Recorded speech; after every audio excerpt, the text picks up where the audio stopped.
வேகமாய் சில வார்த்தைகளை இந்த காலவெளியில நாம் வாசிக்கலாம். ஆமென்.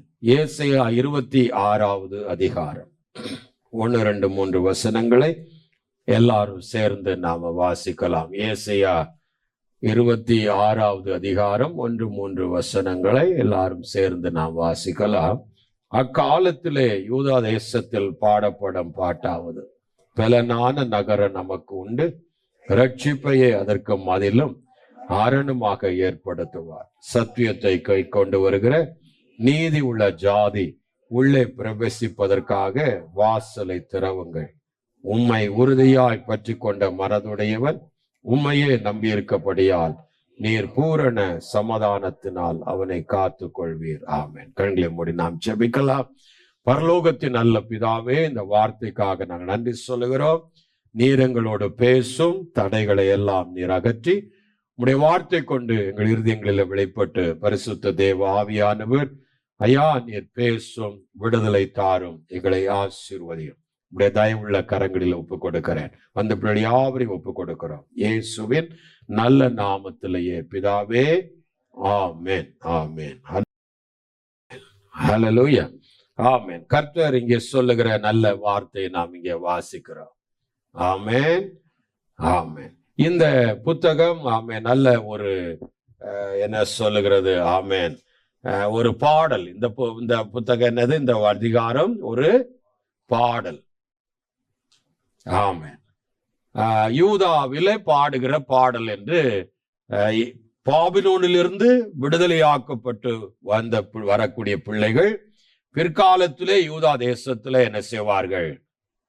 இந்த பாடலை பாடுவார்கள் என்று சொல்லி ஏசாயா அதை தீர்க்க தரிசனமாய் இந்த பாடலாகவே இந்த அதிகாரத்தை 25ஆம் அதிகாரத்தையும் 26ஆம் அதிகாரத்தையும் எழுதி வைக்கிறதை நாம் பார்க்கிறோம். ஆமென்.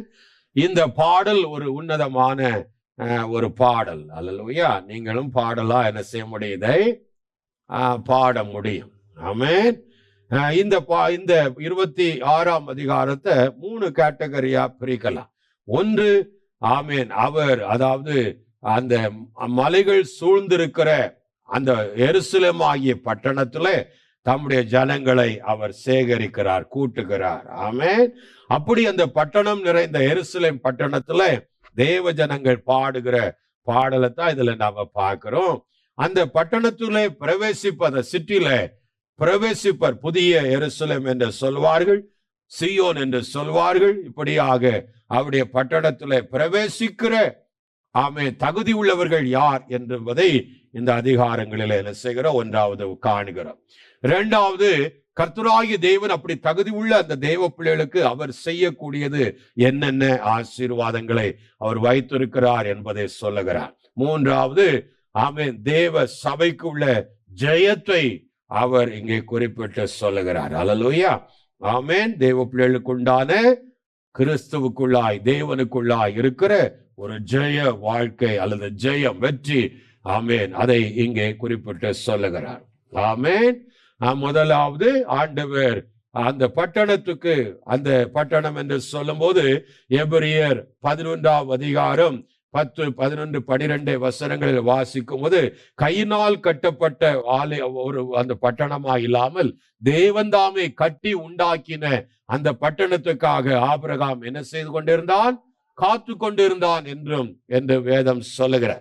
தேவனால் உண்டாக்கி கட்டி வைக்கப்பட்ட பட்டணம் வெளிப்படுத்துற விசேஷத்துல 21ஆம் அதிகாரத்துல அந்த பட்டணத்தை பரலோகத்திலிருந்து ஆமென் மணவாட்டியாய் அலங்கரிக்கப்பட்டதாக ஆமென் பூமியில இறங்கி வருகிற அந்த பட்டணத்தை அங்கே காண்பிக்கிறதும், அந்த பட்டணத்தினுடைய அளவுகள், அதனுடைய அழகுகள், இவைகளெல்லாம் சித்தரிக்கிறதாக அந்த 21வது அதிகாரம் இருக்கிறதை நாம் பார்க்கிறோம். ஆமென்.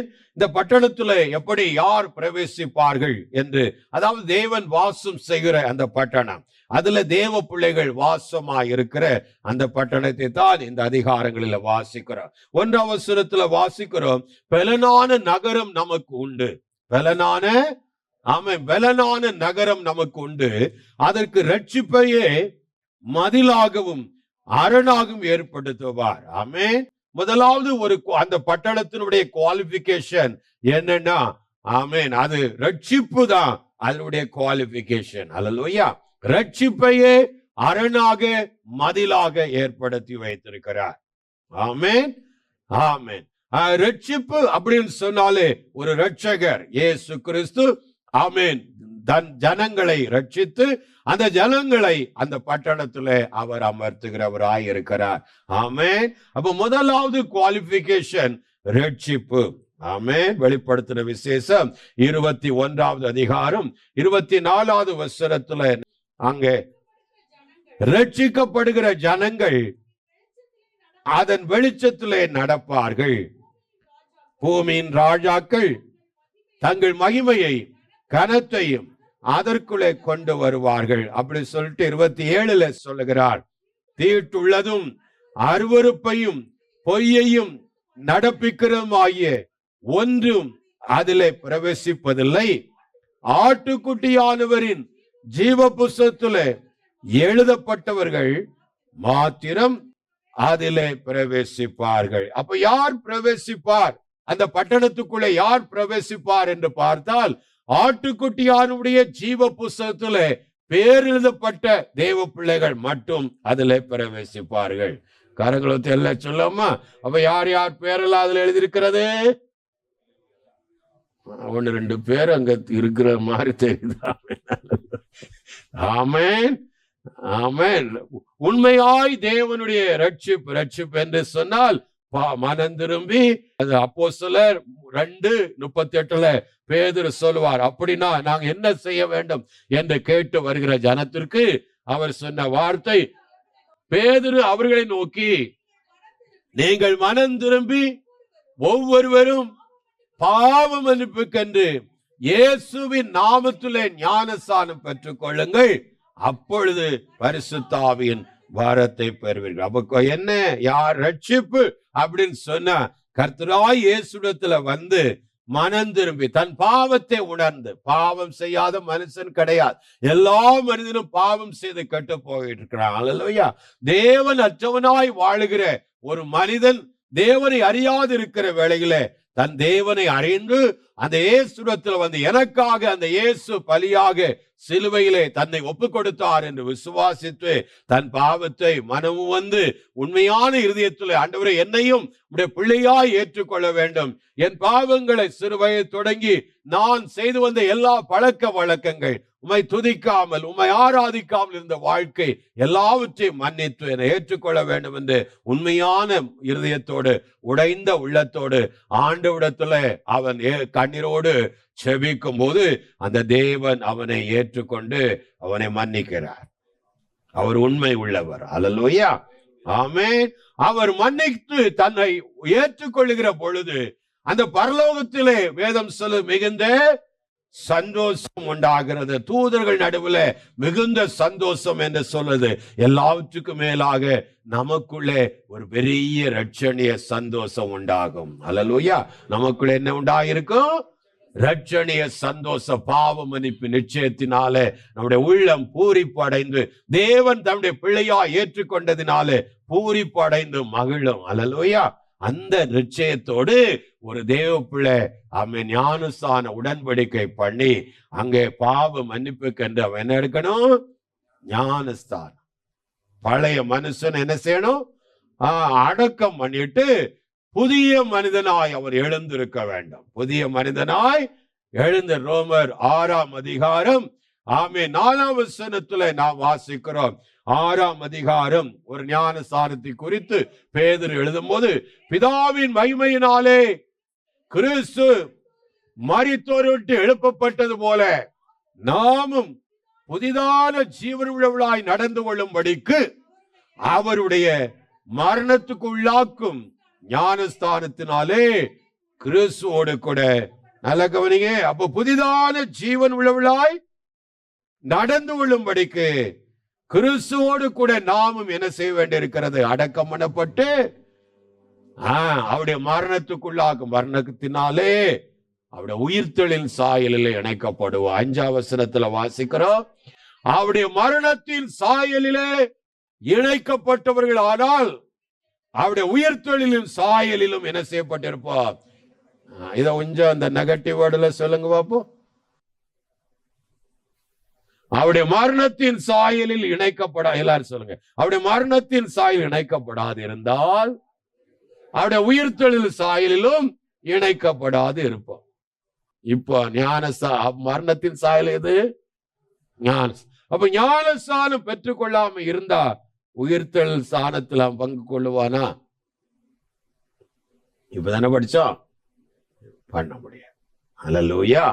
ஞானஸ்தானம் சொன்னோன்னு நிறைய உலகத்துல பல கிறிஸ்தவ மார்க்கத்துல ஒவ்வொரு சபையும் ஒவ்வொரு விதமான ஞானஸ்தானத்தை வச்சிருக்கிறத பார்க்கிறோம். அல்லேலூயா. ப்ரொசீஜர் இதுதான். மனம் திரும்பி பாவ மன்னிப்புக்கென்று முதல்ல என்ன இருக்கணும்? மனம் திரும்புதல் இருக்கணும். மார்க் 16:16 இயேசு சொல்லும் போது சொல்லிக் கொடுத்தார். மார்க் 16:10 விசுவாசம் உள்ளவனாகி ஞானஸ்தானம் பெற்றவன். அது பாருங்க. அப்ப அதுக்கு ஆப்போசிட்டா வாசிங்க. ஞானஸ்தானம் பெறாதவன் ரட்சிக்கப்பட முடியாது, மாட்டான். அவன் விசுவாசி. அதுக்கு ஆப்போசிட் ஆண்டவர் சொல்லி வச்சிருக்கிறார். விசுவாசியாதவனோ ஆக்கினைக்குள்ளாக தீர்க்கப்படுவான். ஆனா அந்த பட்டணத்துக்கு நுழையதுக்கு முதல் குவாலிபிகேஷன் ரட்சிப்பு. ஆமென். தேவ ஜனமாய் மாற்றப்படுவது. ஆமென். ஆமென். பல சபைகள் எப்படிதான் பண்றாங்க? அறியாமல் குழந்தைகளுக்கு போய் கொடுத்ததை ஞானஸ்தானம் என்று ஏற்றுக்கொள்கிறார்கள். அல்லேலூயா. அப்படி அல்ல. மனம் திரும்பி பாவ மன்னிப்புக்கென்று என்ன செய்யணும்? என்னோடு உடன்படிக்கை பண்ணினவர்களை கூட்டி சேர்ப்பேன். அதுதான் ஒரு தேவ பிள்ளை பண்ணுகிற உடன்படிக்கை. 1 பேதுரு 3:29 வாசிக்கிறோம்.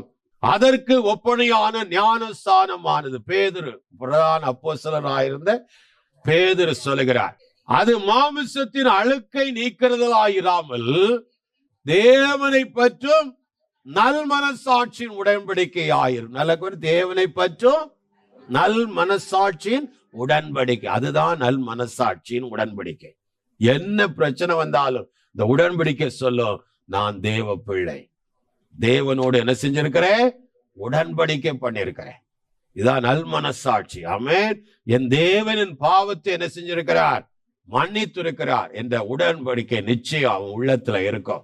இப்பொழுது நம்மையும் கிறிஸ்து இயேசுடைய உயிர்த்தெழுதலினாலே ரட்சிக்கிறது அப்படின்னு அந்த வசனம் முடிகிறது. அல்லேலூயா. அப்போ ரட்சிப்பை மதிலாக அரணாக ஒரு தேவ பிள்ளைகளுக்கு வைத்திருக்கிறார். ஆமென். செங்கடலை கடக்கிற வரைக்கும் பார்வோன் பின்ன தொடர்ந்துட்டே தான் வந்தான். ஆராதிக்க விடல, சுதந்திரத்தை விடவே இல்ல. கடைசி வரைக்கும் செங்கடல் அந்த தேசத்துல ஒரு லக்கு கடைசி வரைக்கும் இருக்கிற வரைக்கும் அவன் பின்னாகவே வந்தான். ஆமென். விடவே மாட்டேன் உன்னை, நான் என்ன செய்ய மாட்டேன். இன்னைக்கும் அந்த எகிப்து மன்னன மாதிரி பார்வோன மாதிரி பிசாசு ஞானஸ்தானம் எடுக்காதவனுக்கு பின்னாடியே வருவான். ஏன்னா அவன் பழைய மனசு அந்த சரீரத்தை இன்னும் என்ன செய்யல, அடக்கம் பண்ணல. அந்த சரீரத்தை தான் ஞானஸ்தானம் எடுக்காம தூக்கிட்டு தெரியுறான். ஆமென். அது போக விடுமா? பறக்குமா? எழும்புமாங்க? எழும்பாது. இதுதான் பிரச்சனை. அல்லேலூயா. அப்போ தேவ பிள்ளைகள் ஆமென் ரட்சிக்கப்பட்டு தேவ பிள்ளை. 2வது ஒரு அந்த வசனம் சொல்லு. 2வது வசனத்துல என்ன தகுதி?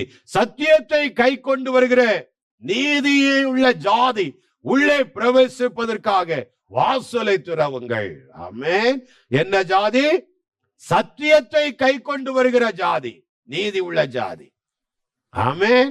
ஞானஸ்நானம் பெற்று தேவ சத்தியத்துக்கு கீழ்ப்படுகிற தேவ ஜனங்கள். ஆமென். சில ஆத்துமா இருக்கும், ஞானஸ்நானம் எடுத்துட்டு அப்படியே உட்கார்ந்து மாற்றத்துக்கு வரவே செய்யாது. ஆமென். பரிசுத்த ஆவி சத்தியத்துக்கு என்ன செய்யாது? செவி கொடுக்கவே. 2வது ஒரு தேவ பிள்ளை ஞானஸ்நானம் பெறுவது எதற்கென்றா அவன் சத்தியத்தை கை கொள்ளுவதற்காக. கரங்களை வைத்து அல்ல சொல்லாமா? ஆமென். சத்தியத்தை கை கொண்டு வருகிற நீதி உள்ள ஜாதி உள்ளே பிரவேசிப்பதற்காக வாசலை துறவுங்கள். அல்லேலூயா.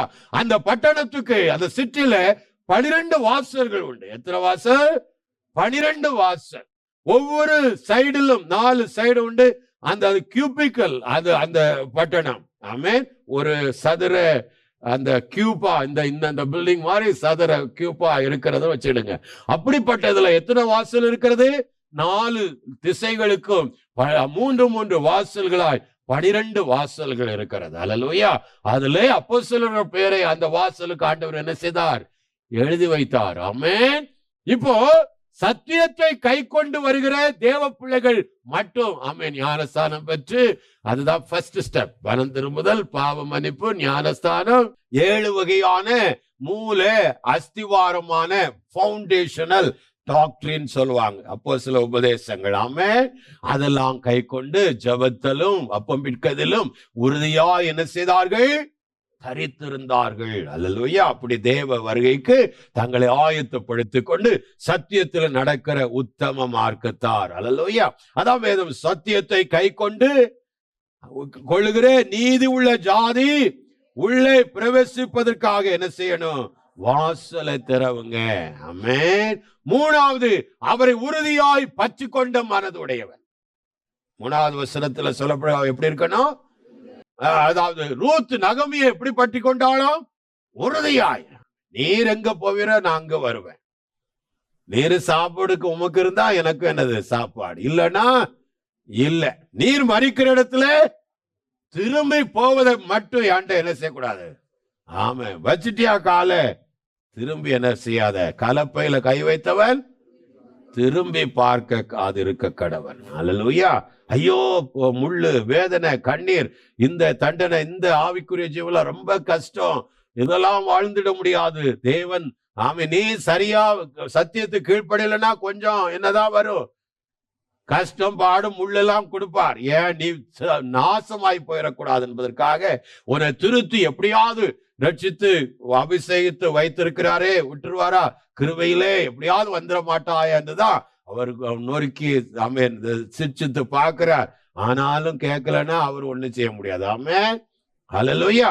ஆமென். அவரை எந்த ஒரு சூழ்நிலையிலும் உறுதியா என்ன செய்தவன்? பற்றி கொண்டு இருக்கிற ஒரு தேவ பிள்ளை. அவருடைய வாசலில் என்ன செய்வாங்க? பிரவேசிப்பாங்க. அல்லேலூயா. அப்புறம் சொல்லப்பட்டிருக்கிறது, ஆமென், சிறுமையானவனும் எளிமையானவர்களும் கால்கள் அந்த பட்டணத்தை மிதிக்கும். 6வது வசனத்துல அல்லேலூயா, கால்கள் அதை மிதிக்கும். சிறுமையானவர்களின் காலும் எளிமையானவர்களின் அடிகளுமே அதை அந்த பட்டணத்தை மிதிக்கும். எப்படிப்பட்ட மேட்டுமை! முந்தின வசனத்துல மேட்டுமையும் அகந்தை உள்ளவர்கள் அவர்கள் ஆமென் மிதிக்க முடியாது. அல்லேலூயா. அவங்க ஆண்டவர் அவர்களை நிர்மூலமாக்கி போடுவார், இடிய பண்ணுவார். ஆனா சிறுமையும் எளிமையுமானவர்கள் அவருடைய அடிகளை, அவருடைய திருத்துதலை வாங்கி அந்த சத்தியத்தை கை கொண்டு அதற்காக நீதியின் மார்க்கமாய் சத்தியத்துக்காக வேதனைகள் அனுபவித்தாலும் அதன்படியே வாழ்ந்து வருகிற பிள்ளைகள் அதுக்குள்ளே பிரவேசுவார். 7வது வசனத்துல வாசிக்கிறோம், நீதிமானுடைய பாதை செம்மையாய் இருக்கிறது, மகா நீதிபரராய் இருக்கிற நீர் நீதிமானுடைய பாதையை செவ்வைப்படுத்துகிறீர். ஆமென். அப்ப தன்னுடைய பாதையை செவ்வையாக்குறவன் அதுக்குள்ளே பிரவேசிப்பான். தன்னுடைய பாதை குறித்து அக்கறை இல்லாதவன் பிரவேசிக்க முடியாது. ஆமென். நீங்க யாரா இருந்தாலும் நல்லா கவனிச்சிடுங்க. ஆமென். இந்த ஸ்டெப், இவ்வளவு காரியங்கள்லாம் வருந்தா தான் அந்த மகா பரிசுத்த ஆமென் சீயோன் பர்வதத்துக்குள்ள ஒரு தேவ பிள்ளை என்ன செய்ய முடியும்? பிரவேசிக்க முடியும். ஆட்டுக்குட்டியானோடு கூட 1000 வருஷம் அரசாட்சி செய்ய முடியும். அந்த பட்டணத்துல மகா புதிய எருசலேமில் இருக்க முடியும், சியோனிலும் இருக்க முடியும். ஆமென். அப்ப என்ன வேதம் சொல்லுகிறது? மகா நீதிபரராயிருக்கிற நம்முடைய இயேசுடைய அவர் நீதியின் பாதையிலே நம்மை நடத்துவதற்கு நம்மை ஒப்பு கொடுத்திருக்க வேண்டும். அல்லேலூயா. நீதிமொழிகள் 3:6 வாசிக்கிறோம், அவன் தன் பாதையை சுவைப்படுத்த உன் வழிகளெல்லாம் அவரை நினைத்துக்கொள், அப்பொழுது உன் பாதைகளை அவர் சுவைப்படுத்துவார். அப்ப என்ன செய்யணும்? பாதை சுவைப்படுத்தணும்னா அவர் நம்முடைய வழிகளெல்லாம் அவரை நினைக்கணும். ஆண்டவரே, இன்ன இடத்துக்கு போற, இப்படி எல்லாம் செய்ய நினைக்கிறேன், எனக்கு உதவி செய்யும். ஒவ்வொரு ஸ்டெப்பையும் அவளுக்கு சொல்லி அவரோடு பழகி அடியெடுத்து வைக்கிறானே, அவனுடைய பாதையை ஆண்டவர் சீர்படுத்துவார். அல்லேலூயா, செவ்வைப்படுத்துவார். அல்லாம இஷ்டம் போல நடந்துட்டு ஐயோ எல்லாம் முடிஞ்சு நான் அவன் கெட்டு போன பிற்பாடு ஐயோ ஐயோன்னு துதிக்க அந்த மாதிரி போயிடக்கூடாது. ஆமென். ஒவ்வொரு காரியத்தை செய்ய முன்னும் தேவன்ட சொல்லணும். அல்லேலூயா, ஜெபங்களிலே தேவனை தெரியப்படுத்தணும். 11ஆம் அதிகாரம் 5ஆம் வசனத்துல உத்தமனுடைய நீதி அவன் வழியை செவ்வைப்படுத்தும். ஆமென். என்ன வழி அவனை செவ்வைப்படுத்தும்? அவன் உத்தமனாய் இருந்தா யார் தேவனுடைய பர்வதத்துல பிரவேசிப்பார்கள்? உத்தமமாய் நடந்து மனதார சத்தியத்தை அந்த உத்தம மார்க்கத்தார் அல்லேலூயா அந்த தேவ பிள்ளைகளுடைய வழியை செவிப்படுத்துவார்கள். நீதிமொழியில் 15:19 வாசிக்கிறோம், நீதிமானுடைய வழி ராஜ பாதை. ஆமே, நீதிமானுடைய வழியோ ராஜ பாதை. சோம்பேறின் வழி அவன் சோம்பேறிக்கு எல்லாம் முள் வழிதான். அவன் ஜெபிக்க மாட்டான், வேதம் வாசிக்க நேரம் இருக்காது அவனுக்கு, தேவனை தேடுறதுக்கு உணர்வும் வராது. வெள்ளிக்கிழமை அப்படி வருவான், அப்படியே போவான். ஆமென். வாரதும் போறதும் அது யாரு? வாரதும் போறது. ஆமென். ஆனா அப்படிலாம் இருக்கக்கூடாது. ஆனா நீதிமானுடைய வழியோ ராஜ பாதை. அல்லேலூயா. அவன் எங்க எதுக்கு நேர போறான்? ராஜாதி ராஜா பட்டணத்துக்குள்ள உள்ளவன். ஆமென். அவன் ஜீவ புஸ்தகத்துல அவன் பேரு அப்படி ஃபர்ஸ்ட் அப்படி இருக்கும். ஆமென். அல்லேலூயா. அப்படிப்பட்டவனுடைய பாதை. அல்லேலூயா. ஆமென். ஆமென். 9ஆம் வசனத்துல அவன் வாஞ்சை, தேவன் மேல வாஞ்சை அவனுக்குள்ளே இருக்கும். ஆமென். இருக்கிற வாஞ்சை இருக்கிற அந்த வாஞ்சையினாலே அதிகாலையில் உண்மை என்ன செய்கிறேன்? தேடுகிறேன் அப்படிங்கிறா. வாஞ்சையினாலே எதை தேடு? அதிகாலையிலே உம்மை தேடுகிறேன் அப்படின்னு சொல்றார். ஆமென். ஆமென். அதாவது என்னென்ன ஆண்டவர் நமக்கு செய்கிறார், என்னென்ன ஆண்டவர் செய்கிறார். அல்லேலூயா. ஆமென். 1வது அந்த 11ஆம் வசனத்துல வாசிக்கிறோம், கர்த்தாவே உமது கை ஓங்கி இருக்கிறது, அவர்கள் அதை காணாது இருக்கிறார்கள், ஆனாலும் உம்முடைய ஜனத்துக்காக நீர் கொண்ட வைராக்கியத்தை கண்டு வெட்கப்படுவார்கள். அக்கினி உம்முடைய சத்துருக்களை பட்சிக்கும். அப்போ முதலாவது இப்படி தேவ ஜனமாய் ரட்சிக்கப்பட்டு அவருடைய ராஜ்யத்திலே அவருடைய புதிய எருசலேமுக்கு பேரெழுதப்பட்ட தேவ பிள்ளைகளுடைய வாழ்க்கையில அவர்களை குறித்து தேவன் தம்முடைய வைராக்கியத்தோடு இருப்பார். எப்படி இருப்பாரா? வைராக்கியம். ஒருவனும் உங்க மேல கை வைக்க விட மாட்டார். ஆமே. அதாவது உன்னை தொடுகிறவன் என் கண்மணியை தொடுகிறான் ஆண்டவர் சொன்னார் பாருங்க. அப்படி அவன் கண்மணி போல நம்மை காக்கிற ஒரு தேவன். அவர் வைராக்கியம் உள்ளவர். தன்னுடைய பிள்ளைகளை குறித்து என்ன வைத்திருக்கிறார்? வைராக்கியம். ஒருதன் நம்மளை தொட்டு பார்க்க முடியாது. எப்படி? அக்கினியுடைய சத்துருக்களை பட்சிக்கும். ஏன்னா சகரியா 2:5 ஒவ்வொரு தேவ பிள்ளைகளை சுற்றி அக்கினி மதில வச்சிருக்கிறார். எதை மக்களே? அக்கினி மதில். யோபுவை அக்கினி மதிலாக சுற்றி இருந்தார். அக்கினி மதிலாக அவன் ஒருவனும் நம்மளை கை வைக்க முடியாது. அப்படி ஒரு தேவ பிள்ளைகளை என்ன செய்கிறார் ஆண்டவர்? பாதுகாக்கிறார். நீர் கொண்ட வைராக்கியத்தை கண்டு சத்துருக்கள் வெட்கப்படுவார்கள். ஆமென்.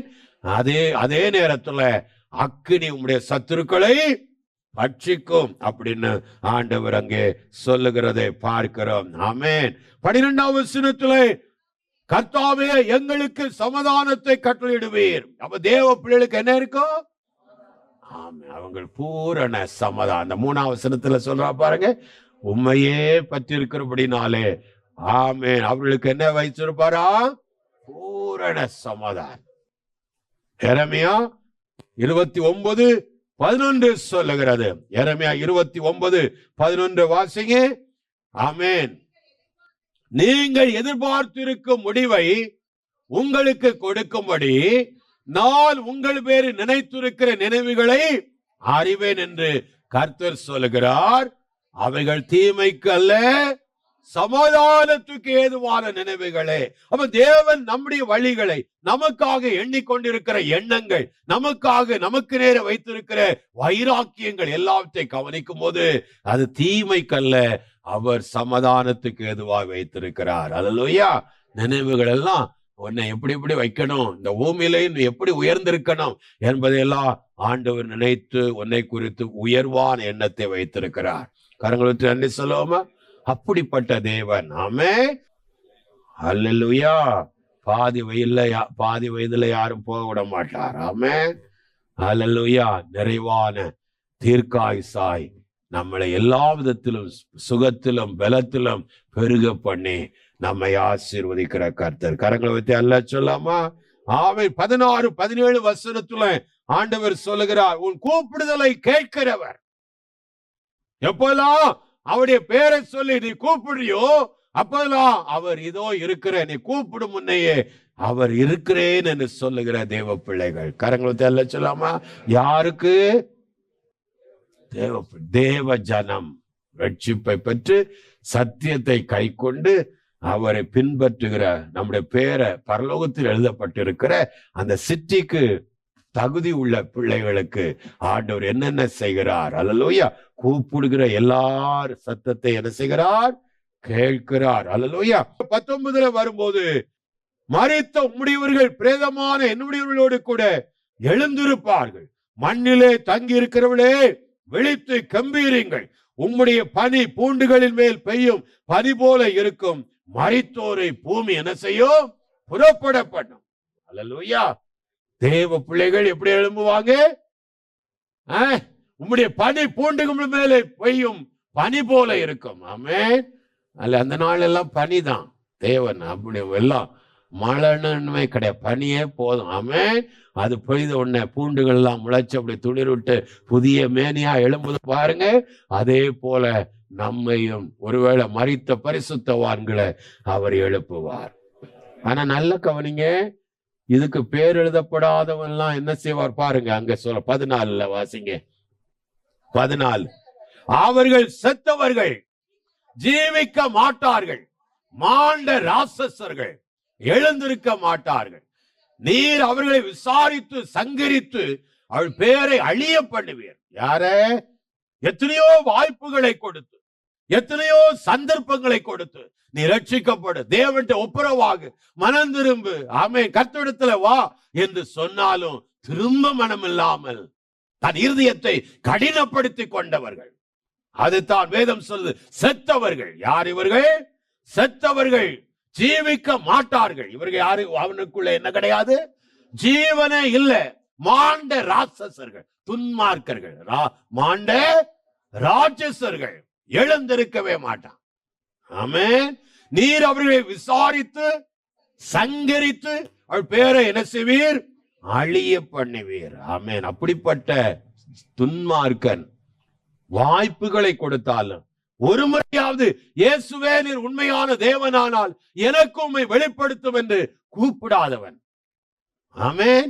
ஒரு வாய்ப்பை அந்த இயேசுவுக்கு கொடுக்க மனமில்லாதவன்.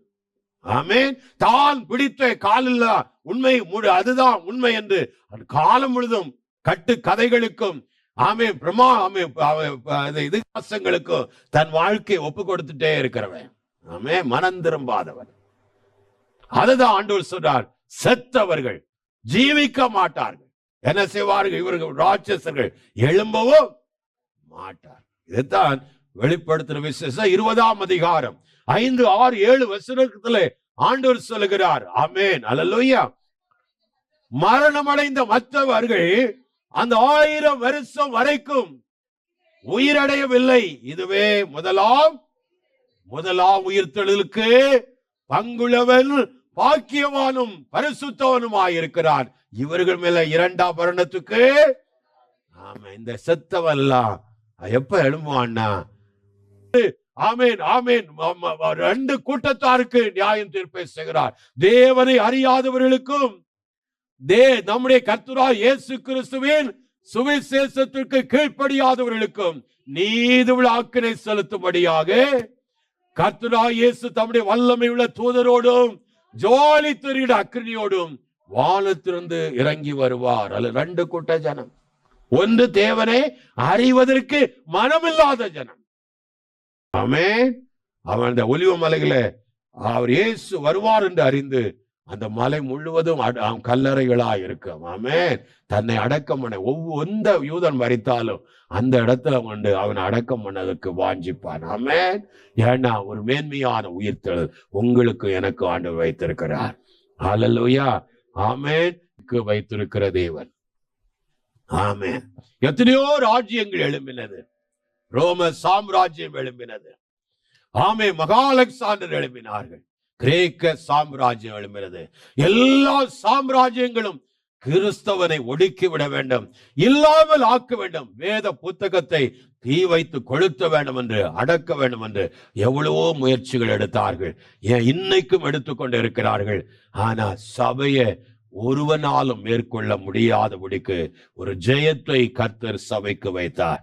ஹல்லேலூயா. எல்லாரும் ஆமென் இந்த ஆண்டவரை நோக்கி பார்த்து ஆமென் நமக்கும் ஒரு ஜெயத்தை ஆண்டவர் வைத்திருக்கிறார். ஹல்லேலூயா. ஆமென் ஆமென். ஒரு விஷயம் எல்லாரும் தேவனை நாம துதிப்போம். நன்றி ஆண்டவரே, நன்றி அப்பா, நம்மை ரட்சித்து இப்படிப்பட்ட ஒரு பெரிய ஸ்லாக்கியத்தை நமக்கு தந்தாரே. ஹல்லேலூயா. நன்றி ஆண்டவரே, நன்றி அப்பா, நன்றி இயேசுவே, நன்றி தகப்பனே. ஹல்லேலூயா. ஒரு விஷயம் கூட நாம செபிப்போம். பரலோகத்தின் நல்ல பிதாவே, இப்படிப்பட்ட பாக்கியத்தை எங்கள் வாழ்க்கையில தந்த கிருபைக்காக நன்றி ஆண்டவரே. அப்பா, பூரித்து எழும்பும்படியாய் மேன்மையான ஒரு உயிர்த்தெழுதல் எங்களுக்கு வைத்து ஆண்டவரே, வரக்கூடிய கோபாக்கினைக்கெல்லாம் நீரங்களை தப்புவித்து நித்திய ஜீவன் உள்ளவளாக அந்த பட்டணத்துல உம்முடைய வெளிச்சத்துல நாங்கள் நடக்கும்படிக்கு மேன்மையான பாக்கியங்களை எங்களுக்கு தந்தீரே. அதற்காக நன்றி. ஒவ்வொரு பிள்ளையும் அதற்காகவே ஆயத்தப்படுத்தி அப்பா உம்முடைய சத்தியத்துக்கு கீழ்ப்படிந்து உண்மையை பற்றி கொண்டு நடக்க உதவி செய்யும். இதுவரைக்கும் தங்கள் வாழ்க்கையை சத்தியத்துக்கு ஒப்புக்கொடாத பிள்ளைகள் மனம் திரும்புவதற்கு ஏதுவாக உம்முடைய கிரிகளை நீர் செய்யும். அப்பா, உம்முடைய பிள்ளைகளை ஒப்பு கொடுத்து உமக்காய் வாழ உதவி செய்யும். ஆண்டவரே, இந்த நாளில் இருக்கிற ஞானஸ்தான ஆராதனைகளை ஆசீர்வதியும். பொறுப்பில் எடுங்க தகப்பன் தாமே, பொறுப்பில் எடுத்து வந்த பிள்ளை யாவரையும் ஆசீர்வதிக்க வேண்டும் என்று இயேசுவின் நாமத்தில் கேட்டு செபிக்கிறேன் நல்ல பிதாவே. ஆமென்.